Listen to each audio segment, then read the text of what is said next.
Magandang umaga po sa inyong lahat. Alexandra Lexter Jules. Nagbabalik na po tayo mga kaibigan. Aba, na-curious ang mga mahilig sa TikTok kasi nakita nila itong video ng Netflix Philippines sa TikTok. Mga kaibigan, dito po ang ipinost ng Netflix sa TikTok para mapanood ninyo at bakit sila curious.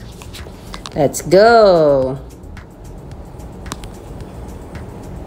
Lagyan pa, excuse me, akala nyo kailangan may reunion?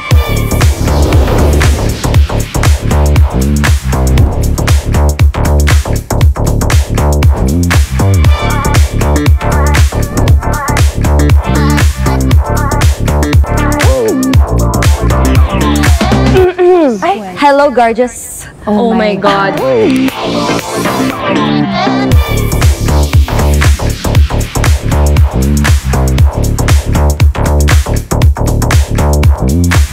Ang tanong, ikaw ba'y bida?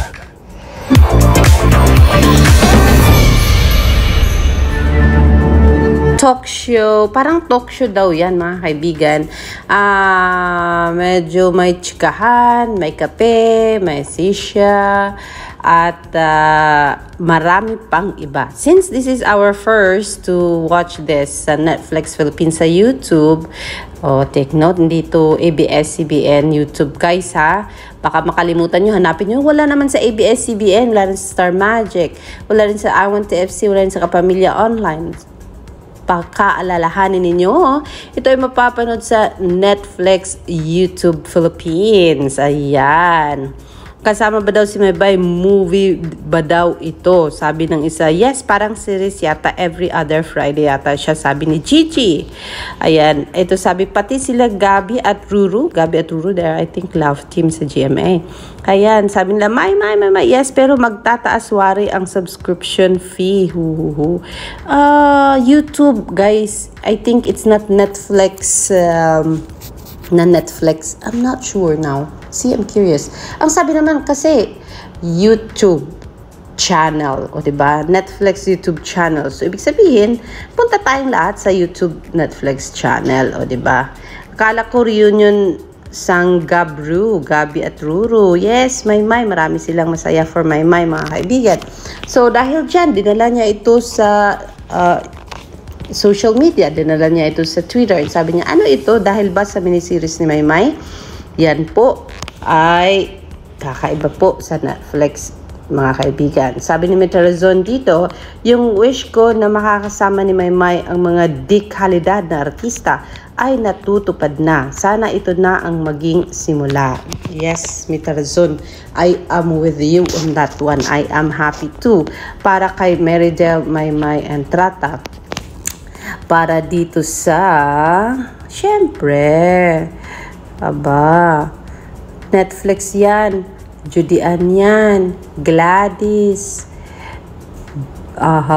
sino pa ba yun? Marvin, Jelina, Samilby, GMD Guzman, diba? Gabi, Ruru, ay nako, Riot sigurado for sure ang kalalabasan ng proyekto na yan na kung saan kasama si Maymay and Trata, mga kaibigan. So yes, happy tayo for Maymay on that one. Samantala, Philstar.com Lifestyle Fashion ay pinost ang video na kung saan binigyan ng makeup tutorial ang celebrity na si Maymay and Trata, mga kaibigan. Napanood natin yan yesterday at yes, masaya tayo. Samantala, why birthday girl Maymay Entrada is choosing peas that is from Manila Standard, mga kaibigan. So, alamin natin kung anong meron dyan.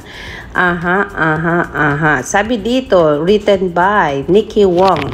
Diba? Very Wong. Nikki Wong palang pangalan niya. Maymay Entrada recently opened up about why she had been going in and out of the limelight in the past years. She vulnerably shared the personal challenges faced, particularly by the emotional weight of having her mom and grandmother, who both raised her, dealing with medical conditions. As my Mai turns 28 today, May 6, she offers something more than a typical birthday wish. No matter what trials I face in life, I will always choose to be happy, to stay hopeful, and to never give up, she told Manila Standard Entertainment in an exclusive interview during last month's Star Magic Spotlight event. Life won't always be joyful or perfect, but I hope I remain grounded through it all. It's a sentiment that echoes where she is today, not just as an artist, but as a person, learning to prioritize what matters. For the first time in a long while, Mai bared a side of herself that fans rarely see. O, diba? Andito ako sa point na hanggat may oras ako na makapiling ko yung dalawang nanay ko, gagawin ko. Palipad-lipad man ako sa Cagayan de Oro o Japan, paulit-ulit gagawin ko po. Sobrang mahal na mahal ko po sila. She added, yun yung dahilan kung bakit on and off ako sa showbiz nitong nakaraang taon po sa buhay ko. So yes, pinili po ni Manila Standard na i-post itong write-up na ito. May 5, 2025 mga kaibigan, na kung saan nakita naman natin na it was posted, na-interview siya noong meron siyang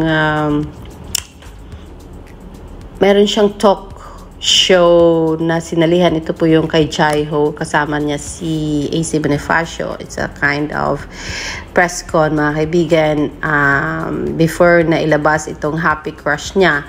At dito binalik tanaw niya ang kanyang journey sa music. And yes, of course, ang latest inilabas niya na music na Nasa ng Hiling, kasama dito ang Paradise. So yes mga kaibigan, this was the moment kung saan umiyak si Mai, and she was sharing her trouble, yung bigat sa mga problema niya, pero mas pipiliin daw niyang maging masaya para sa kanyang sarili, para magkaroon siya ng kapayapaan sa puso at sa isipan mga kaibigan.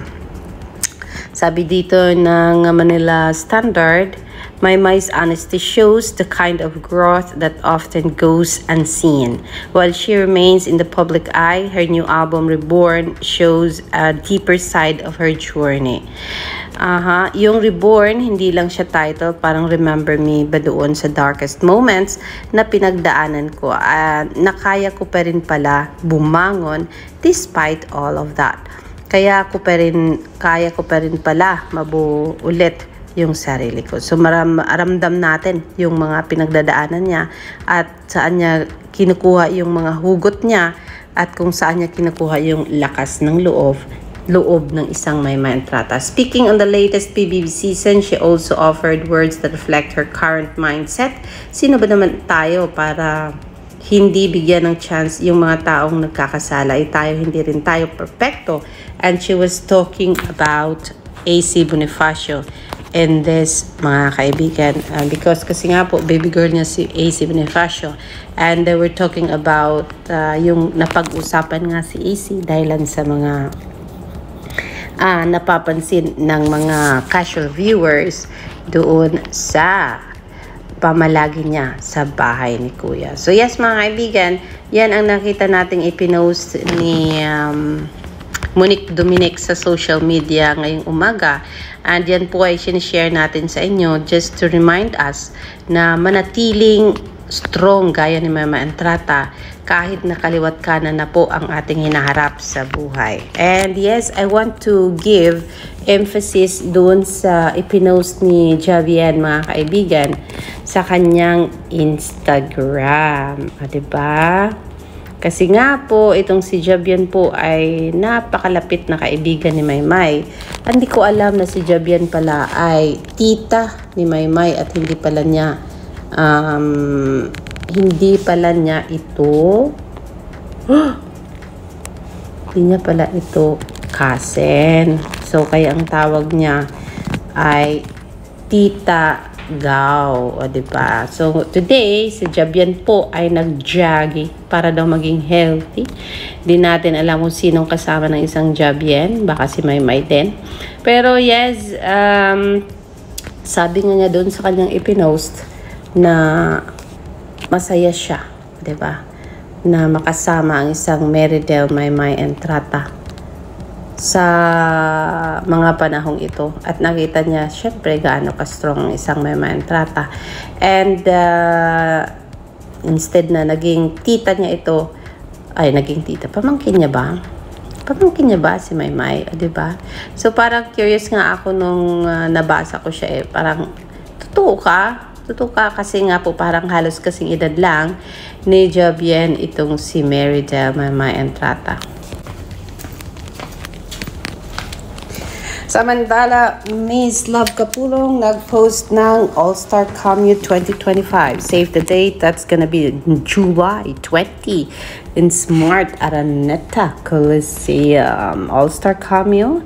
No, it's not Commute. All-Star Games. Oh my God, it's another season of All-Star Games, mga kaibigan. For sure, kasama dito ang mga pili-piling artista na sasali sa pa-sports ng Star Magic. Kung kasama ba dyan si Mama Entrada at iba pa niyang mga minamanage na artista, yan po ang aabangan natin, mga kaibigan. So yan po ay pinost ni Miss Love Kapulong sa kanyang Instagram ngayon lang. So yes, yan po ang ating pinaka-latest update kay Meridel, Maymay, and Trata. Abangan natin kasi malapit na mag-umpisa ang kanilang bida-bida sa Netflix YouTube channel, mga kaibigan. Wala mang post si Maymay ngayon, sigurado ako dahil siguro pinaghahanda nila ang bida-bida na yan ngayong May 16. Alexander lang sa Juice. Magandang umaga po sa inyong lahat.